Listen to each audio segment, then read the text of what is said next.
Hussain hurrah की report. Kashmir की मशहूर रिवायती दस्तकारी और पेपरमाशी सनत रूबा ज़वाल है और ऐसे में कोरोना वायरस से पैदा शुदा हालात ने कारीगरों की मुश्किलात में बेहद इजाफा कर दिया है और कारीगर हुकूमत से इमदाद के मुंतज़िर हैं। तो आप देखिए बडगाम से हमारे नुमाइंदे समीउल्लाह की ये रिपोर्ट। मुझे इजाज़त दें, आदाब। कश्मीर में दस्तकारी सनत का यहाँ की माइशत में अहम रोल रहा है, लेकिन अब ये सनत ज़वाल पजीर हो रही है।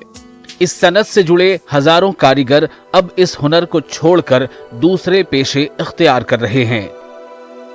इन कारीगरों के लिए बाज़ाब्ता कोई बाज़ाबातकारी पॉलिसी न होने से भी ये काफी मायूस हैं। ऐसे में कोरोना वायरस की वबा ने इन अफराद की परेशानियों को मजीद बढ़ा दिया है। मार्केट्स बंद रहने से इनकी तैयार करदा अशिया का कोई खरीदार नहीं है, जिसे लेकर ये कारीगर फिक्रमंद हैं। इसका उतार चढ़ाव मैंने बहुत कुछ देखा इन 40 सालों में। पहले ये काम बहुत अच्छा था, मतलब इतना अच्छा था कि जैसे कि मतलब समझो कि आज के जो मुलाजिम हैं, जो आजकल मतलब 50-60 हज़ार 70 हज़ार तनख्वाह लेते थे, तो उन ज़माने में ये बात है कि मुलाजिमों का कहते कि भाई आप मुलाजमत छोड़ दो, इस काम की तरफ आइए, ताकि इसमें पैसा भी बहुत ज़्यादा था और इज़्ज़त का एक मुकाम भी था।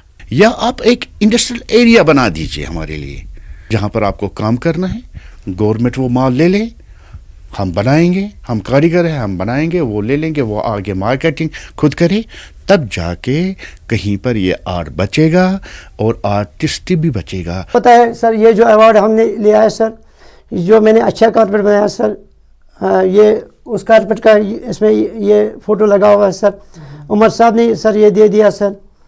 लेकिन उन्होंने बताया था इसको आगे ले जाएंगे हम, लेकिन आगे ले जाने के बजाय ये पीछे होता गया सर, क्योंकि जो कि हैंडीक्राफ्ट का ये महकमा चल रहा है सर इस टाइम यहाँ पे, वो तो सिर्फ अपने नौकरी देखता है, मतलब वीवर को की तरफ कोई तवज्जो